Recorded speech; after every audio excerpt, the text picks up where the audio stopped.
This program is brought to you by the Stanford Humanities Center. For more information, please visit us at shc.stanford.edu.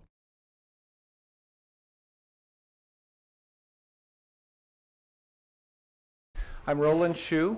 I'm the Associate Director here at the Stanford Humanities Center, and I give our warm welcome to our very special guest, the noted author and filmmaker, Ruth Ozeki.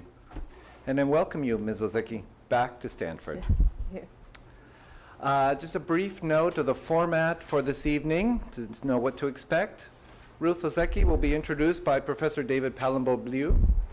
For many reasons, the very best person here at this university to introduce and be in conversation with Ms. Ozeki. Professor Palumbo-Liu will invite Ms. Ozeki to give her remarks.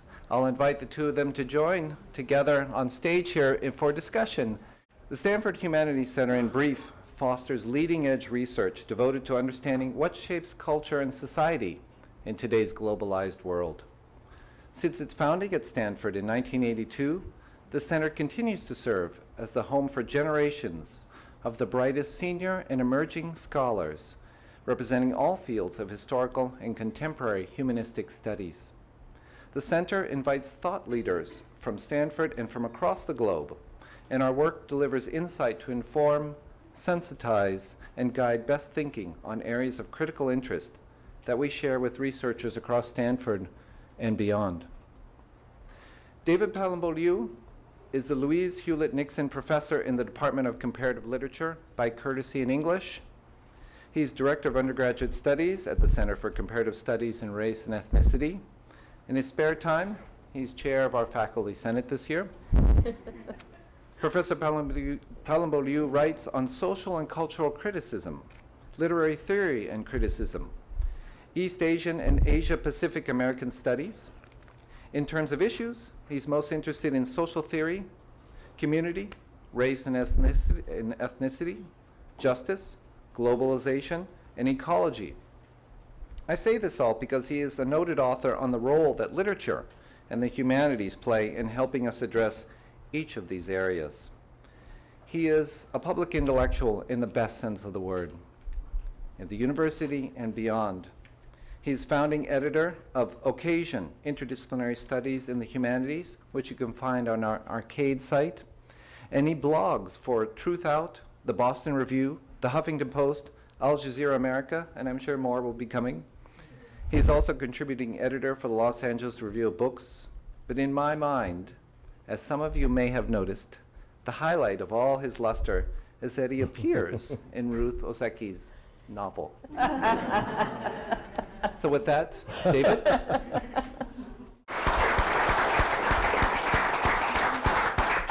Yes, that is the highlight of my career. So welcome, and thank you all for coming, and I want to thank Roland and the Stanford Humanities Center for being such gracious hosts and supporting us in every step of the way. I'll just make some brief remarks, and then Ruth will take over it and in her wonderful style, lead us through some discussion of her novel, reading from the novel and the compositional process. Ruth Ozeki is a novelist, filmmaker, and Zen Buddhist priest. And I was going over some of the blurbs for her book, and this will give you a sense of the difference in the way the UK covers her book and the United States. The Independent writes, her novels are witty, intelligent, and passionate. The Chicago Tribune says they are shrewd, playful humor, luscious sexiness, and kinetic pizzazz. So it's both, which is what's marvelous about Ruth Ozeki. The daughter of a Japanese mother and a Caucasian American father, she was born and raised in New Haven, Connecticut. She attended Smith College and graduated with degrees in English literature and Asian studies. She received a Japanese Ministry of Education fellowship to pursue graduate work in classical Japanese literature at Nara Women's University. During her years in Japan, she worked in Kyoto's entertainment or water district as a bar hostess, studied no drama and mask carving, and founded a language school, and taught at the faculty of Kyoto Sangyo University. In 1985, Ozeki returned to New York City and started a film career as an art director, designing sets and props for low-budget horror movies, including little-known classics such as Mutant Hunt, Breeders, Necropolis, and my favorite, Robot Holocaust. She then switched to television production and directed documentaries for Japanese TV. In 1994, she started making her own films, Body of Correspondence, which won the New Visions Award at the San Francisco Film Festival and was broadcast on PBS. Having the Bones, which you can view here at Green, was released in 1995, and it was an award-winning autobiographical film. It was screened at the Sundance Film Festival, the Museum of Modern Art, the Montreal World Film Festival, and the Margaret Mead Film Festival, among others. Ozeki's films are shown at universities, museums, and art venues internationally. She's published 3 novels. The first one is called My Year of Meats, and it came out in the 90s, in 1998. And at that time, there was a plethora of Asian American novels being produced, almost one a day, it seemed like to me. And since that's one of my specialties, I scrupulously avoided bookstores for many, many months, because I knew I'd have to read these books. And yet I was down there at Books Inc. On Castro Street in Mountain View, and I saw My Year of Meats on the table, and the cover is fabulous. And so in that sense, covers do indicate the content. And even more than the cover was this great blurb, one of the best blurbs I've ever read. It's by John Sayles, who's a noted film director. And he wrote, "This is a very cool book. Satirical but never mean, funny, peopled by fully inhabited characters who are both blind and self-aware. Ruth Ozeki's My Year of Meats reassures us that media and culture, though bound inextricably, will never become one." And then he affiliates himself this way. John Sayles, former member, Amalgamated Meat Packers and Butcher Workers of North America, director of Matawan Men with Guns and Sunshine Coast. My Year of Meats won the Emmis Barnes & Noble American Book Award, the Kuriyama Pacific Rim Award, and the World Cookbook Association Special Jury Prize. All Over Creation, published in 2003, won American Book Award before Columbus Foundation, was a New York Times Notable Book in Fiction, and Willa Literary Award for Contemporary Fiction. Most recently, the novel she'll talk about today, A Tale for a Time Being, was a finalist for the Man Booker Award and is now a finalist for the National Book Critics Award. Proud to say that it'll be one of the 3 books that we teach to all coming freshmen next year. So Ruth will actually be back in September. So if you'd like to see more of her, please come back then. So please help me welcome Ruth Ozeki back to Stanford. So are you as exhausted as I am listening to all of that? Sometimes I think lives are very odd, you know. I don't know how. It seems like those are lives belonging to many different people, and I wonder who they are. So thank you, Roland, for having me here, and thanks to the Stanford Humanities Center. And David, thank you for being a character, a fictional character in my book. I was very happy when, you know, I had decided that any kind of real person who was going to be in the book I needed to ask them permission, and so I emailed David to ask him if you know, he would consent to being a character in my book, and he wrote back a very fast email, because that's what he does, and it was like, yeah, sure. And without even asking, like, what his character said or did or anything else. And I thought, that's really nice, you know. So I hope you haven't, I mean, it's a cameo, but I hope you haven't lived to regret that. And I also just wanted to shout out to my comrade in arms, Novelist Ruth Ozeki, who's here. And she and I went through quite an experience for the Man Booker. So Novelist's book, wonderful, wonderful, wonderful book, We Need New Names, was also a finalist for that award, and we had quite a time. So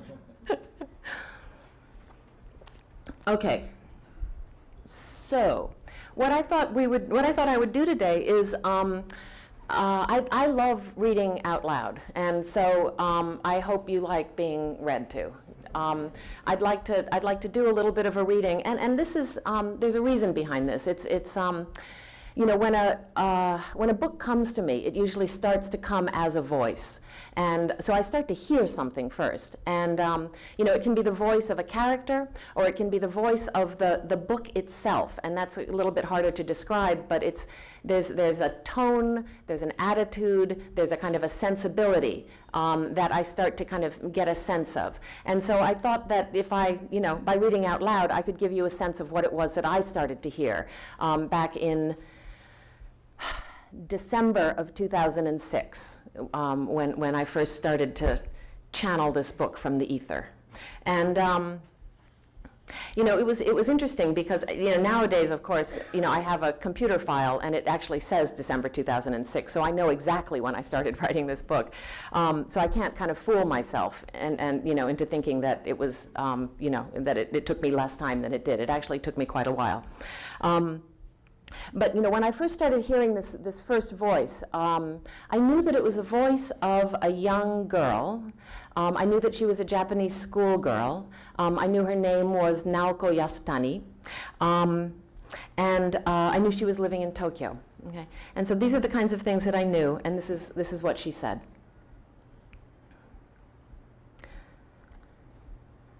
Hi, my name is Nao, and I'm a time being. Do you know what a time being is? Well, if you give me a moment, I will tell you.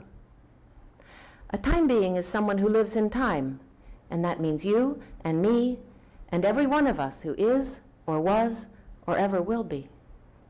As for me, right now, I'm sitting in a French maid cafe in Akiba Electricity Town, listening to a sad chanson that's playing sometime in your past, which is also my present, writing this and wondering about you, somewhere in my future. And if you're reading this, then maybe by now you're wondering about me too. You wonder about me, I wonder about you. Who are you, and what are you doing? Are you in a New York subway car hanging from a strap, or soaking in your hot tub in Sunnyvale? Are you sunbathing on a sandy beach in Phuket, or having your toenails buffed in Abu Dhabi? Are you a male, or a female, or somewhere in between? Is your girlfriend cooking you a yummy dinner, or are you eating cold Chinese noodles from a box?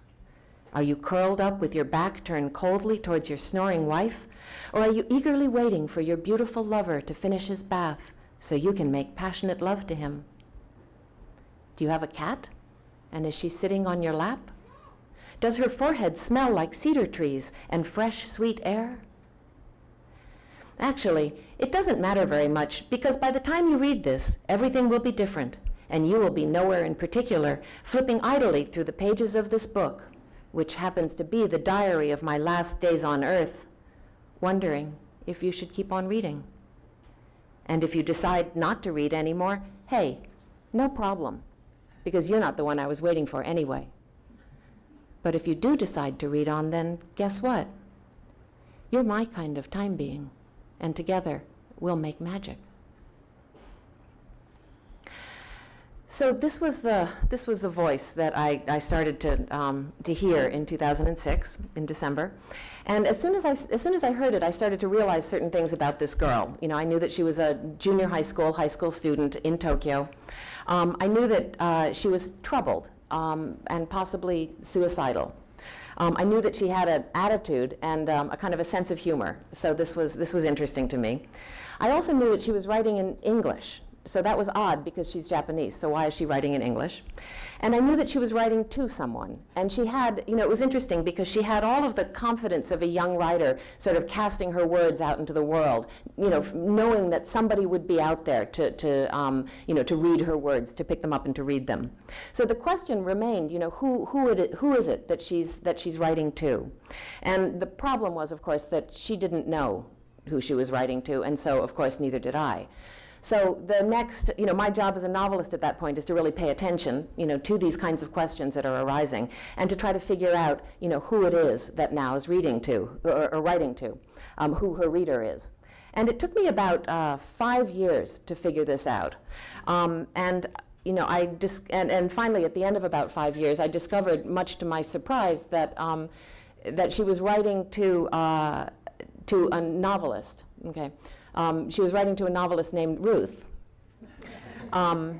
who lives in British Columbia, Canada, on a remote island, who has a husband named Oliver, and also a cat. And of course, these are all things that I share as well. So this was surprising to me. And I thought what I would do is read you a little bit of Ruth's section now, so you get a sense of what her section sounds like, what her voice sounds like. A tiny sparkle caught Ruth's eye, a small glint of refracted sunlight angling out from beneath a massive tangle of drying bull kelp, which the sea had heaved up onto the sand at full tide. She mistook it for the sheen of a dying jellyfish and almost walked right by it. The beaches were overrun with jellyfish these days, the monstrous, red, stinging kind that looked like wounds along the shoreline.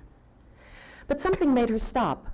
She leaned over and nudged the heap of kelp with the toe of her sneaker, and then poked it with a stick. Untangling the whip-like fronds, she dislodged enough to see that what glistened underneath was not a dying sea jelly, but something plastic, a bag. Not surprising. The ocean was full of plastic. She dug a bit more until she could lift the bag up by its corner. It was heavier than she expected, a scarred plastic freezer bag encrusted with barnacles that spread across its surface like a rash. It must have been in the ocean for a long time, she thought. Inside the bag, she could see a hint of something red. Someone's garbage, no doubt, tossed overboard or left behind after a picnic or a rave. The sea was always heaving things up and hurling them back. Fishing lines, floats, beer cans, plastic toys, tampons, Nike sneakers. A few years earlier, it was severed feet. People were finding them up and down Vancouver Island, washed up on the sand. One had been found on this very beach. No one could explain what had happened to the rest of the bodies. Ruth didn't want to think about what might be rotting inside the bag. She flung it farther up the beach. She would finish her walk and then pick it up on the way back, take it home, and throw it out. Okay, well, needless to say, she doesn't throw it out. She takes it home and she leaves it on the porch where her husband, Oliver, finds it. He had smoothed the bags flat, laid them out on top of one another in descending order of size, and then sorted the contents into 3 neat collections: a small stack of handwritten letters, a pudgy bound book with a faded red cover, a sturdy antique wristwatch with a matte black face and a luminous dial. Next to these sat a Hello Kitty lunchbox that had protected the contents from the corrosive effects of the sea. The cat was sniffing at the lunchbox. Ruth picked him up and dropped him on the table, and then turned her attention to the items on the table. The letters appeared to be written in Japanese. The cover of the red book was printed in French. The watch had markings etched onto the back that were difficult to decipher, so Oliver had taken out his iPhone and was using the microscope app to examine the engraving. "I think this is Japanese too," he said. Ruth flipped through the letters, trying to make out the characters that were written in a faded blue ink. "The handwriting's old and cursive, beautiful, but I can't read a word of it." She put the letters down and took the watch from him. "Yes," she said, "they're Japanese numbers. Not a date, though. 4787. Maybe a serial number?" She held the watch up to her ear and listened for the ticking, but it was broken. She put it down and picked up the bright red lunchbox. The red, showing through the scarred plastic, was what had led her to mistake the freezer bag for a stinging jellyfish. How long had it been floating out on the ocean before washing up? The lunchbox lid had a rubber gasket around the rim. She picked up the book, which was surprisingly dry, the cloth cover soft and worn, its corners blunt from rough handling. She put the edge to her nose and inhaled the musty scent of mildewed pages and dust. She looked at the tarnished gilt title embossed on the red cloth spine. "À la recherche du temps perdu," she read, by Marcel Proust. Her French wasn't great, but she opened the cover anyway, curious to see if she could understand just the first few lines. She was expecting to see an age-stained folio printed in an antique font, so she was entirely unprepared for the adolescent purple handwriting that sprawled across the page. It felt like a desecration, and it shocked her so much she almost dropped the book. "Hi," she read. "My name is Now, and I'm a time being. Do you know what a time being is?"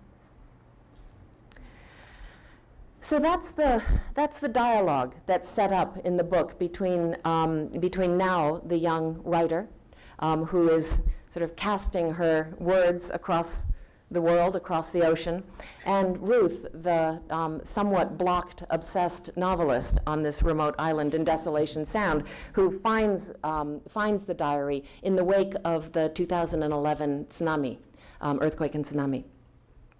And so Ruth, reads the diary and becomes increasingly obsessed, trying to discover the fate of this young girl.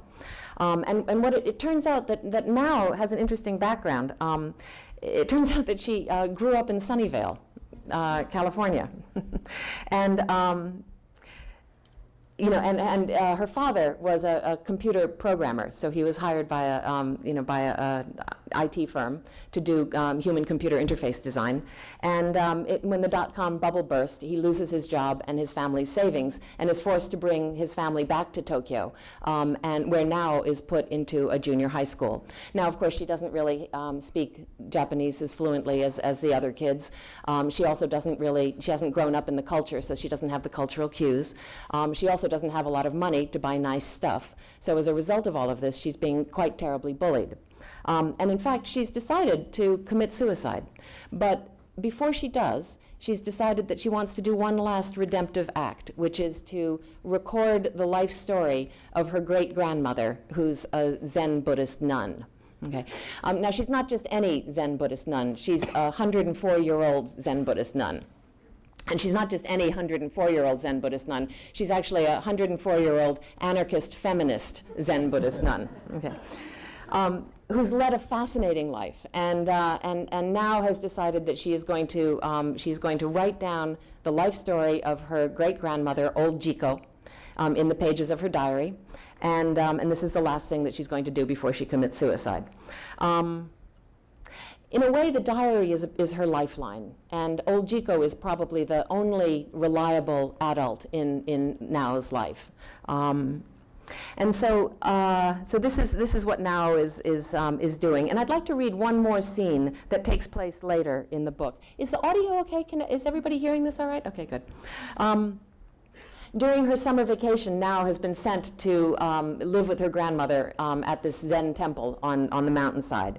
And so the scene I'm going to read to you is from this temple.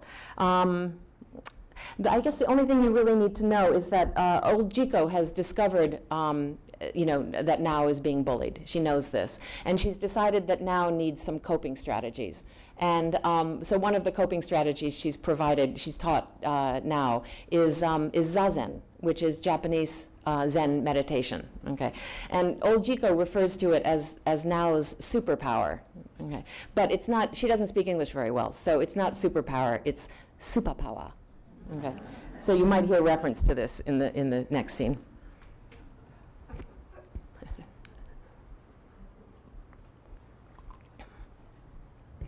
And I should also apologize to any Japanese speakers in the audience who. There's a little bit of rough language in here. The rest of you don't have to worry about that, though.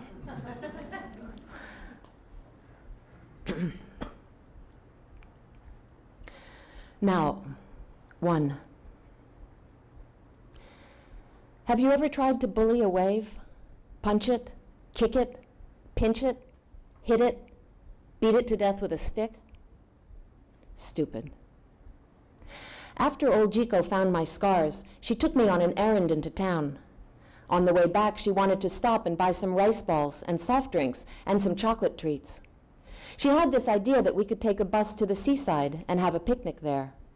I didn't particularly care, but she seemed to think it would be a big treat for me to eat store-bought food and play by the ocean. So I was like, whatever, willing to go along because it's hard to disappoint someone who's 104 years old. Because of her cataracts, Jiko can't really walk very well, and she always carries a stick. But what she really likes is when you hold hands with her. I think holding hands makes her feel more confident, and so I got into the habit of holding her hand when I was next to her. And to tell you the truth, I liked it too. I liked the feeling of her thin little fingers in mine.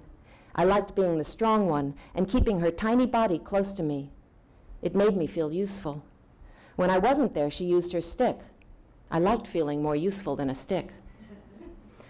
Before getting on the bus to the seaside, Jiko wanted to stop at the Family Mart in town to buy our picnic, but there happened to be a gang of Yankee girls hanging out in the parking lot in front, so I lied and said I wasn't hungry. They were Speed Tribe biker chicks with bleached orange and yellow shaggy hair and baggy construction worker pants and big flapping lab coats that looked like the kind that doctors and scientists wear, only they weren't white. They were neon bright and graffitied all over with giant black kanji. The girls were squatting on the pavement by the door, chewing gum and smoking. A couple of them were leaning on wooden swords, the kind you use for kendo, and I was like, "No way, Grandma, I'm really not hungry." But old Jiko had her heart set on making a picnic for me, so what could I do? I held her little hand real tight, and when we got near the girls, one of them spat, and it landed at our feet, and then they started to say stuff. It was nothing I hadn't heard at school before, but it shocked me because of Jiko being so old, and how can you say rude stuff about manko and chin-chin to an old lady who's a nun? It took us forever to get past them because Jiko walks so slow, and they were kind of blocking our way. They kept on shouting out and spitting, and I could feel my heart racing and my face growing hot, even if Jiko didn't bat an eyelid. Finally, we made it into the Family Mart. The whole time we were looking for rice balls and drinks and deciding whether to buy chocolate or sweet bean cakes for dessert, I kept looking through the window at the girls squatting outside. I knew that when we left, they would say more stuff to us. Maybe they would throw things at us or trip us. Maybe they would follow us to the beach and get their boyfriends to rape us and beat us and throw our dead bodies into the ocean. Or maybe they would just do the business themselves with their wooden swords. I'd gotten plenty of practice at school imagining this kind of thing happening to my own body, so it didn't bother me that much. But the idea of someone hurting my old Jiko was brand new to my mind, and it made me feel like throwing up. But old Jiko wasn't paying any attention. She was concentrating on selecting the flavors of our rice balls, and eventually she decided on sour plums, flavored seaweed, and spicy cod roe. She wanted me to choose a chocolate treat, either pokki or melty kisses, but how could I focus on something so unimportant? I had to protect us from our enemies outside the door, even if she was too old and blind to comprehend the danger we were in, and I was trying to calculate my chances of fighting off a dozen Yankee bitches with serious sticks when all I had was my pathetic little superpower. It took forever for Jiko to pay the cashier. You know how it is with old people and their coin purses. But I didn't mind or offer to help. I was kind of hoping that maybe she would take all day, and by the time we'd finished, the gang would have gone, but no such luck. They were still there, squatting on the pavement, and the minute we walked out of the store, they kind of locked onto us, spitting and sizing us up. I tried to hurry Jiko past them, but you know old Jiko, she always takes her time. The girls started calling out, and as we got closer, their cries grew louder and more screechy, and a couple of the squatting ones got to their feet. I moved up in front, but when we were even with them, suddenly old Jiko stopped. She turned to face them, peering as if she was noticing them for the first time, and then she tugged on my hand and started shuffling in their direction. I held back, whispering, "Dame da yo, oba-chama, iko yo." But she didn't listen. She went up and stood in front of them and gave them a long look, which is how she looks at everything. Long and steady, probably on account of the time it takes for an image to form through the milky lenses of her cataracts. The girls in their neon-colored pants and blue and orange and red mechanical coats with the big black kanji must have been just a confusion of lines and colors to her eyes. No one said anything. The girls were jutting out their chins and hips and shifting restlessly from side to side. Finally, I guess old Jiko understood what she was looking at. She dropped my hand, and I held my breath. And then she bowed. I couldn't believe it. It wasn't a little bow either. It was a deep bow. The girls were like, "What the fuck?" One of them, a fat girl squatting up in front, kind of nodded back. Not quite a bow, not completely respectful, but not a punch in the face either. But then the tall one in the middle, who was clearly the girl boss, reached over and gave the fat one a swift punch in the head. "Nameteru no ka?" she snarled. "Chuta hampa nan da yo, chanto ojigi mo dekinai no ka?" She smacked the fat girl once more, and then she stood up straight, put her palms together, and bowed deeply from the waist. The rest of the crew jumped up and did the same. Jiko bowed to them again and nudged me, so I bowed too, but I did it half-assed, so she made me do it again, which made things even because now it was like old Jiko was the girl boss of our gang, and I was the fat screw-up who couldn't bow properly. I didn't think this was so funny, but the gangbangers thought it was hilarious. And Jiko smiled too. And then she took my hand and we walked on. When the bus came, Jiko sat by the window and looked back out at the parking lot. "I wonder what omatsuri it is today," she said. "Omatsuri? Like festival?" "Yes," she said.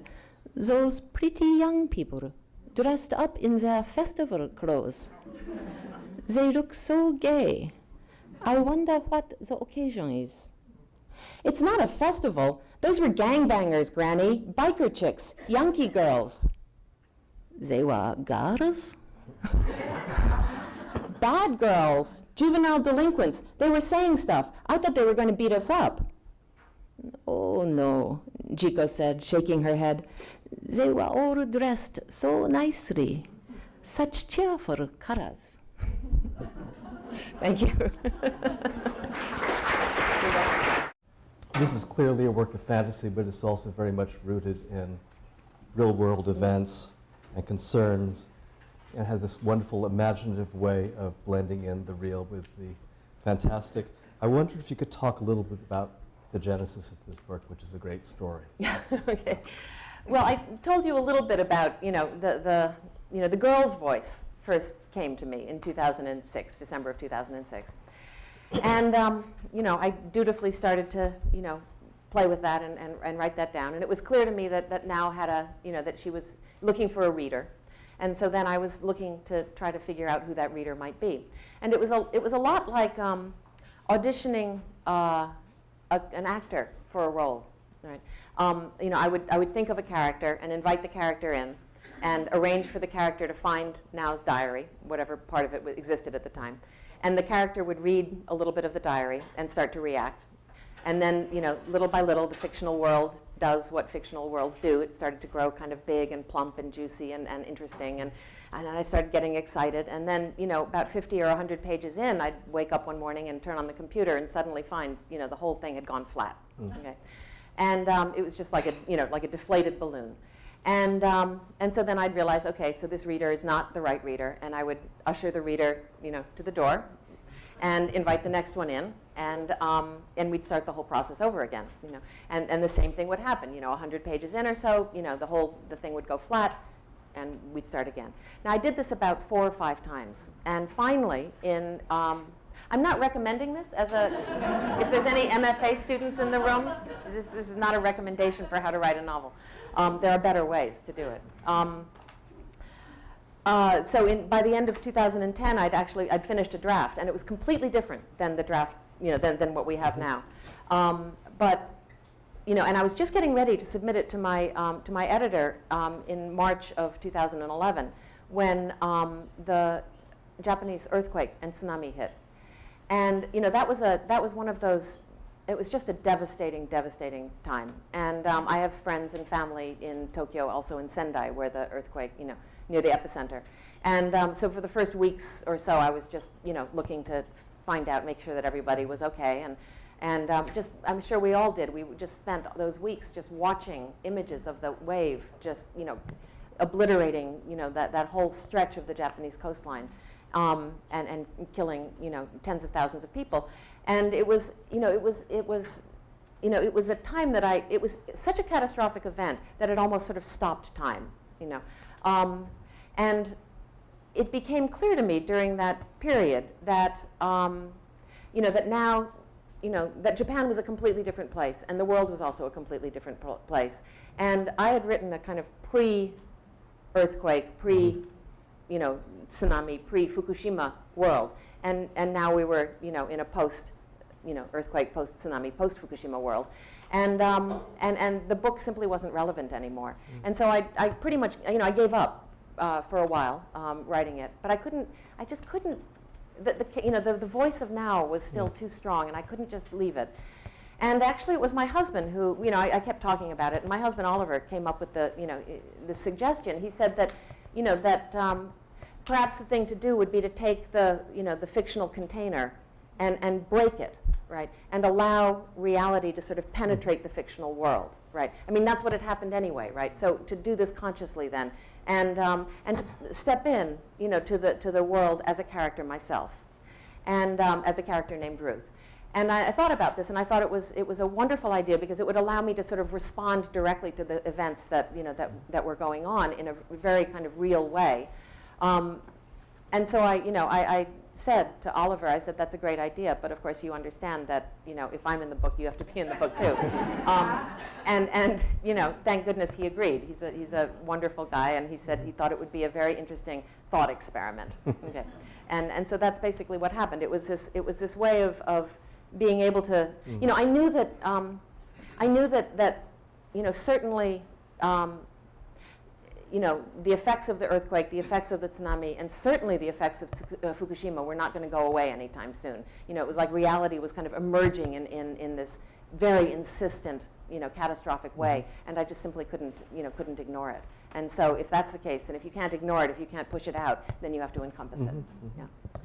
All of your novels have this other dimension to them in terms of very important, real, historical events and phenomena that shape human lives in very profound ways. The first book, My Year of Meats, takes on not only DES, but also mad cow disease. Yeah. And the second one, genetically modified food. And this one talks a lot about the intersection of technology and science. And you wrote at least part of it here. You were conceiving a lot of it here. Yeah. So I wonder if you could talk a little bit about how your residency here at Stanford, especially your because I know you were a meticulous researcher, you were talking to a lot of people. Yeah. What your thoughts are about the influence of technology, especially in terms of notions of ethics, which is a big part of the book, and also just writing itself. Well, I was here at Stanford for a couple of weeks, and well, one of the best things that happened was that I met David, and then he ended up in the book. So this is a kind of a warning. If you get to know me, you might end up in a fictional world. Or an attraction. No, but it was interesting because, of course, being at Stanford, I was, and this was. My residency at Stanford coincided with a time when I was becoming very concerned about the condition of my mind. Okay. And just to give you a little background, I spent from 1998 until 2004 taking care of my mother, who had Alzheimer's, and she died in 2004. And if any of you have ever taken care of somebody with Alzheimer's, you'll understand that there's almost no way to do that and not become concerned with your own mind. You watch somebody. This was an interesting situation. This is called A Tale for the Time Being. I was watching my mother literally dropping out of time, right, and losing her memory, losing all concept, all notion of time, and so I was thinking about that, and I was very concerned about my own mind at the time, and I was especially worried about the fact that I wasn't. It didn't seem to me that I was able to hold on to a complex fictional world anymore. And I was really despairing of ever writing another novel. Okay. And so I started playing around with other things instead. I started playing around with memoir, figuring that if it had actually happened to me, then I wouldn't forget it, which of course isn't really true. But I really was kind of despairing of ever writing another novel. But then the voice of this character the voice of Now started coming through more strongly, and and I started trying to shape it. But still, it just felt so dense and unwieldy and difficult to kind of penetrate this fictional world. And it was an interesting situation because of course, being at Stanford too, I was very aware of, I was doing a lot of research on social media and computers and various other kinds of things. So this was kind of in the background. And then I guess it was in about 2009, I went on a residency, a residency at a writer's retreat place, and was given a cottage in the woods, and the cottage had no internet connection. Okay. And I almost didn't go to the residency because I almost thought that, you know, this is impossible. I can't be without internet. I mean, how could we be without internet, right? I need it for, you know, I need it for research. You know, all of my files, everything I am interested in is stored there. But in any case, I went anyway. And for about 2 weeks, I went through this period of feeling very much the way I did when I gave up smoking, right? I kept feeling my mind kind of reaching outside of itself for something, right? And then that's something that wasn't there, right? And so then, you know, then it would you know, I'd have to kind of come back. And this happened over and over again. But at about the end of 2 weeks, I have this notation in my journal. It says, "Oh my God, I've got my mind back," you know. And it was, you know, there was nothing wrong with my mind that 2 weeks off the internet, you know, didn't solve. And I'm not saying that this is not an anti-internet, you know, screed. I love it, and I don't know how I would live without it at this point. But I also realize that if you're going to be writing complex fictional worlds, you do need to take breaks, and you need to take I need to take breaks. I need to take significant breaks. So that was one thing that, you know, that I really, you know, sort of link the research that I was doing and the stuff that I was thinking about while I was at Stanford with, you know, the fictional outcome. Because a lot of this, you know, this kind of meditation on the internet, on, you know, these great gyres of information that churn through our, you know, our cultural lives now, you know, a lot of that stuff ended up in the book. Another thing that ended up in the book, which I'd forgotten about, is that there's a kind of a reference in the book, even though it's not really spoken, to a field of study that is being developed here at Stanford called agnotology. And I'm sure, yes? Agnotology? No? Okay. In the history of sciences. Agnotology is a study of ignorance. It's a study of what isn't. It's the manufacture, you know, studying the manufacture of ignorance. And it's a fascinating field. And it's actually, I realized, even though I didn't know the word, it's what I've been writing about in all 3 books. You know, the idea of the you know, what drops out of history. You know, the ways that, for example, tobacco companies are creating ignorance for their own ends. You know, this idea that you have to look at what isn't there in order to understand, you know, the context. So that was something else that I was, you know, thinking about at Stanford, because I know that some of the research and some of the people who are spearheading this field are here teaching at Stanford. Could you talk a little bit about Buddhism, both as it appears in the book, but also in your own life, and how you how you got interested in it, and how it's changed your way of writing? I think I've been aware of Buddhism since I was a very little child. When I was 3, I saw my grandparents, my Japanese grandparents, sitting zazen, you know, and I was very impressed because they were sitting on the floor, and I was about that height too, and so we could make eye contact, and that struck me as amazing, you know, to be able to, you know, make eye contact with an adult. So I think I was like a little duckling that kind of imprinted on this, you know, this image of people sitting in meditation. But then I continued to be interested in it, you know, pretty much throughout my whole life, and got serious about it, of course, when my father got sick and my mother got sick, and I was taking care of them. Buddhism is really good with sickness, old age, and death, you know. So when you start to encounter those things in your life, you know, Buddhism is very helpful at that time. And so but I've been meditating, you know, for quite a while.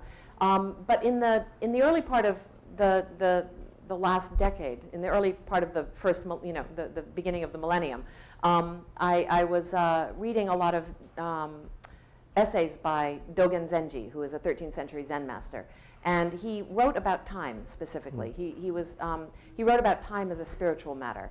And that was interesting to me, and especially because I was taking care of my mother, who was, you know, a being who was dropping out of time, and my father, who had ceased to be at that time.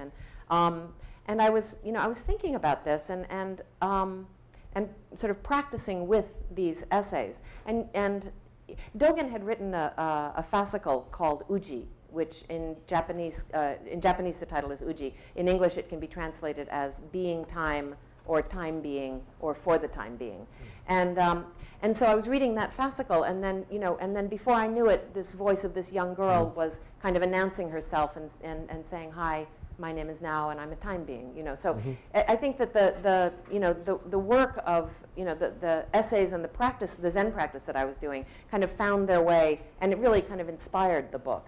And in a way, I was thinking about, as a fiction writer, I have certain tools that I use, and so how, as a fiction writer, can I bring, the practice, and some of the propositions in Zen, how can I kind of perform them, right? And so I kind of look at the book as being almost a kind of performance of certain aspects of Zen philosophy. For example, the proposition of dependent co-arising, for example, or impermanence, or no self, right? These are all sort of Zen propositions, Zen ideas that, that are kind of performed, or acted out in the book. How did you come to combine those concepts with physics, chaos theory? I mean, all these. Did you find it complementary or discordant, or how did you? Well, there's been a long, sort of ever since the '60s. I'm sure some of you remember this. There's been a, the Tao of physics, for example, and there's been a,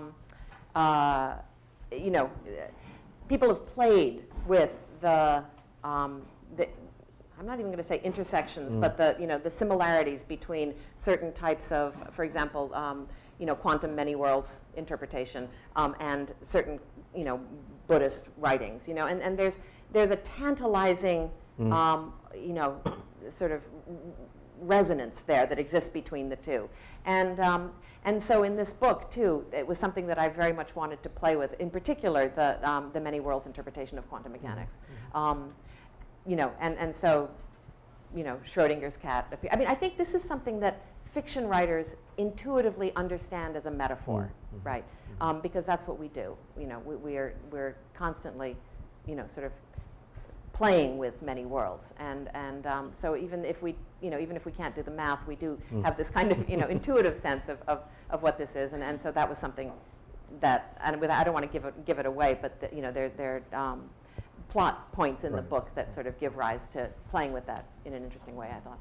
Okay, well, for my last question, I'm going to ask you the question I'm sure all prize-winning authors hate. Okay, go. But I've telegraphed it to you anyway, right? What's next? Oh, what's next? Oh my God. Oakland. Tomorrow night. Can you say? Yeah. Okay. Very, very. And then after that, very L.A. It's serious. Now, is that? No, seriously, Oakland tomorrow, and then L.A. the following day, and then and then Portland, Powell's, and Seattle, and but I guess right now, I'm not really thinking about that's not true. I am thinking about ideas for a new project, but I'm not committing to anything yet. And the next time that I will have to really, once again, kind of disconnect and settle down enough to really seriously think about writing again, probably won't be until April. So, it's very interesting because, there's a character, Ruth, in the book, right? And then there's the writer, Ruth, who wrote the character, Ruth, right? Who is different from the person who is sitting up here right now, who is the author, Ruth, talking about the writer, Ruth's process of writing the character, Ruth, right? Very, very different. Very, very different people. And so the author, Ruth, is here right now, and she's got to stick around until the beginning of April, and then I hope she just gets, she just leaves and goes someplace else and lets the rest of them, percolate up. This program is brought to you by the Stanford Humanities Center. For more information, please visit us at shc.stanford.edu.